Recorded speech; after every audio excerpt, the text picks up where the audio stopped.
મારા બધા દર્શકોને મારા બાપા સીતારામ. ચેતર વસાવાની માટે મુશ્કેલી નથી, પરંતુ ચેતર વસાવા ભારતીય જનતા પાર્ટી માટે વધુ મુશ્કેલી ન બની જાય એની કોઈ ગેરંટી સાહેબ નથી.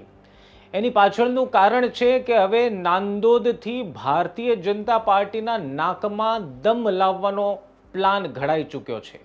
46 કિલોમીટરના આ વિસ્તારમાં, 46 કિલોમીટરના ડિસ્ટન્સમાં એક એવો પ્લાન ચૈતરના મનમાં કદાચ તૈયાર થઈ ગયો છે જે ભારતીય જનતા પાર્ટી માટે મુશ્કેલી ઊભી કરી શકે છે. શું છે આ પ્લાન?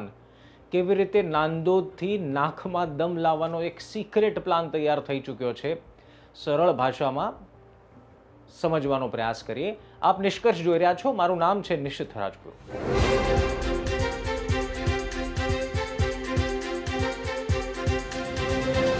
સૌથી પહેલા એ સમજો કે આ 46 કિલોમીટર અને આ નાંદોદ તાલુકાનું કનેક્શન શું છે. તો આપને કદાચ ખબર જ હશે કે ચૈતર વસાવા જેલમાં છૂટ્યા એમાં એક શરત એ હતી કે ડેડિયાપાડા તાલુકામાં ચૈતર વસાવા એન્ટ્રી કરી શકશે નહીં. હવે ડેડિયાપાડા સાગબારા તાલુકો એ ચૈતર વસાવાનો ગઢ મનાય છે અને જામીનમાં શરત એ મૂકવામાં આવી છે કે ડેડિયાપાડા તાલુકામાં નહીં જઈ શકે. તો હવે સૌથી મોટો સવાલ એ છે કે તો ચૈતર વસાવા ક્યાં જશે, ક્યાં રહેશે? હવે અત્યાર સુધી એ આશંકાઓ હતી કે ચૈતર વસાવા કદાચ બરોડા રહે અથવા તો ચૈતર વસાવા કોઈ એવી જગ્યા પર રહે જ્યાંથી ચૈતર વસાવા કામ કરી શકે. અને પછી એ યાદ આવ્યું કે એમને તો માત્ર ડેડિયાપાડા તાલુકામાં જ જવા પર રોક છે, બાકી તો એ જઈ શકે છે. તો એક વિસ્તાર જ બચે છે, એ છે નાંદોદ તાલુકો. હવે આ નાંદોદ તાલુકા માં રહેવાનું, હવે આ તો શક્યતાઓ છે. હજી તો ચૈતર વસાવાએ પોલીસને રિપોર્ટ પણ સોંપ્યો નથી કે ક્યાં રહી રહ્યા છે અથવા તો ક્યાં રહેવાના છે. પરંતુ એક શક્યતા એવું કહી રહી છે કે ચૈતર વસાવા નાંદોદ તાલુકામાં જ રહેશે, એ વિસ્તારમાં જ રહેશે. હવે નાંદોદ તાલુકામાં એક હેડક્વાર્ટર આવે છે જે જિલ્લાનું પણ મુખ્ય મથક છે, એ છે રાજપીપળા. હવે આ પ્લાન સમજો કે શું છે ને ચૈતર વસાવા માટે આ સહેલું પણ શું કરવા છે.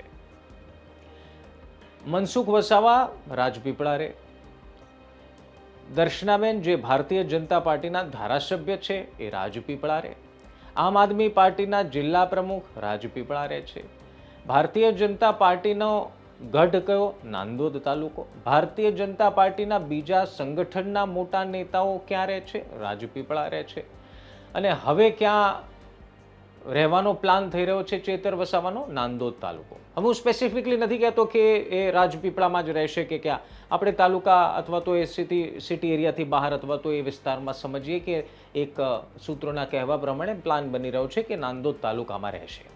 હવે જો આ સૂત્રો જે માહિતી આપી રહ્યા છે એ સાચી છે તો એને આધાર રાખીને એક વાત સમજવાનો પ્રયાસ કરીએ કે ચૈતર વસાવા માટે આ પ્લાન સક્સેસફુલ અથવા તો કારગર શા માટે સાબિત થઈ શકે છે. એક તરફ આપ સમજો કે ભારતીય જનતા પાર્ટી ચૈતરના મત વિસ્તારમાં ગાબડું પાડવાના ભરપૂર પ્રયાસ કરી રહ્યું છે. અને જ્યારે ચૈતર વસાવા જેલમાં હતા અને જેલમાંથી બહાર આવ્યાના થોડા દિવસોમાં જ 500 જેટલા કાર્યકરોનું ભારતીય જનતા પાર્ટીમાં જોડાઈ જવું અને ચૈતર હાય હાયના નારા લાગવા એ વાત સૂચવે છે કે આ પ્લાનિંગ કદાચ ભારતીય જનતા પાર્ટીનો પહેલાનો હોઈ શકે. એક તરફ ભારતીય જનતા પાર્ટી ચૈતર વસાવાના ગઢમાં ગાબડા પાડવાના પ્રયાસમાં છે ને બીજી તરફ પ્લાન એવો બની રહ્યો છે કે ચૈતર વસાવા ભાજપના જ ગઢમાં રહેવા જશે. હવે આપ વિચાર કરો કે જે વિસ્તારમાં તમારે ગાબડું પાડવાનું હોય, જે વિસ્તારના કાર્યકરોને, અન્ય પક્ષના કાર્યકરોને પોતાની તરફ આકર્ષવાના હોય અને તમે એ જ વિસ્તારમાં રહેતા હોય તો તમારી માટે કેટલું સહેલું બની જાય. અને બીજું, સહેલું બને અઘરું બને તો પછીનો મુદ્દો છે, પરંતુ જો થોડી પણ સફળતા મળી તો ભારતીય જનતા પાર્ટી માટે એ નાલેશી સમાન ગણાશે. એટલા માટે કારણ કે ચૈતર વસાવા એક એવા પક્ષના ધારાસભ્ય જે પક્ષનું આખા જિલ્લામાં એવું વજૂદ નથી જેવું ભારતીય જનતા પાર્ટીનું છે, એવા પક્ષના એક ધારાસભ્ય ભારતીય જનતા પાર્ટીના વિસ્તારમાં આવી 100, 200, 500 કાર્યકરોને સેરવી ગયા. જો આ સમાચાર સામે આવી ગયા તો ભારતીય જનતા પાર્ટી માટે મુશ્કેલી વધી જવાની અને ઇજ્જતના કાંકરા થવાના એ અલગ. એટલે ભલે માનનીય કોર્ટના નિયમ પ્રમાણે ડેડિયાપાડામાં ચૈતર વસાવા નથી જઈ શકવાના, પરંતુ ચૈતર વસાવા જો નાંદોદ સિલેક્ટ કરે છે, જો સૂત્રો જે કહે છે વાત સાચી છે કે નાંદોદમાં જ રહેવાના છે, તો એ ચૈતર વસાવા માટે તો ફાયદાકારક રહેશે જ, પરંતુ સામે ભારતીય જનતા પાર્ટી માટે ચિંતાના વાદળો જ્યાં સુધી ચૈતર વસાવા નાંદોદમાં રહેશે ત્યાં સુધી ઘેરાયેલા રહેશે. હવે ચૈતર વસાવાનો એક સિક્રેટ પ્લાન એવો છે કે જે વિસ્તારમાં આમ આદમી પાર્ટીની, અને ખાસ એમની, હું પક્ષનું એટલા માટે નથી કહેતો કારણ કે ચૈતર વસાવા હંમેશા પોતાની જગ્યા બનાવવામાં એ માને છે ને એમણે પોતાની જગ્યા બનાવી છે.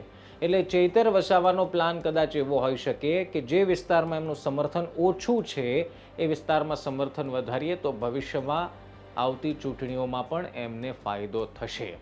એટલે ભલે માનનીય કોર્ટના નિયમને પાલન કરતાં ચૈતર વસાવાને નાંદોદ કદાચ જવું પડે ફરજિયાત, તો પણ એમના માટે એ ફાયદાકારક સાબિત થઈ શકે છે. હવે આપ વિચાર કરો કે આ કેવી જોરદાર વાત છે કે એક તરફ ભાજપ ચૈતર વસાવાના વિસ્તારમાં ગાબડું પાડવાના પ્રયાસમાં છે, બીજી તરફ ચૈતર વસાવા ભાજપના જ ગઢમાં રહેવા માટેના પ્લાન કરી ચૂક્યા છે. તમારું શું માનવું છે એ કમેન્ટ બોક્સમાં લખવાનું ભૂલતા નહીં. ફરી મળીશું એક નવા વિડીયો સાથે. ત્યાં સુધી ધ્યાન રાખો, મજા કરો. બાપા સીતારામ.